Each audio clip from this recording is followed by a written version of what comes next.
Rice pulling కు పాల్పడుతున్న ముఠాను arrest చేశారు రాచకొండ పోలీసులు. 7గురిని అదుపులోకి తీసుకున్నారు. 8 లక్షల రూపాయల నగదు, 55 గ్రాముల బంగారు ఆభరణాలు స్వాధీనం చేసుకున్నారు. వీటితో పాటు 12 లక్షల రూపాయల విలువైన ఎలక్ట్రానిక్ పరికరాలను కూడా స్వాధీనం చేసుకున్నారు. పోలీసులు సీజ్ చేసిన వాటిలో యాంటీ రేడియేషన్ సూట్ కూడా ఉంది. యాదాద్రి భువనగిరి జిల్లా టీం తర్వాత భువనగిరి రూరల్ పోలీస్ కలిసి ఈ rice pulling gang 8 member gang దాంట్లో 7 మెంబర్స్ ని అరెస్ట్ చేస్తూ వాళ్ళ దగ్గర నుంచి 7,90,000 cash, gold ornament 55 gram, electronic gadgets అన్ని మొత్తం 12 lakhs విలువ ఉన్న అన్ని ఆస్తులు రికవర్ చేయడం జరిగింది.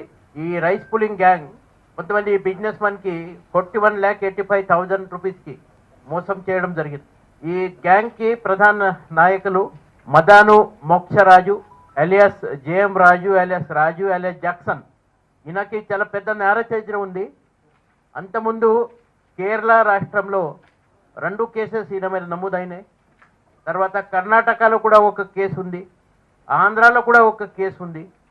ఈ రకరకాలు ఈ రైస్ పుల్లింగ్ మా దగ్గర ఎక్విప్మెంట్స్ ఉన్నాయి, దాంట్లో స్పిరిచువల్ పవర్ ఉంటుంది అని చెప్పి మోసం చేస్తూ ఈయన డబ్బు ఎక్స్ట్రా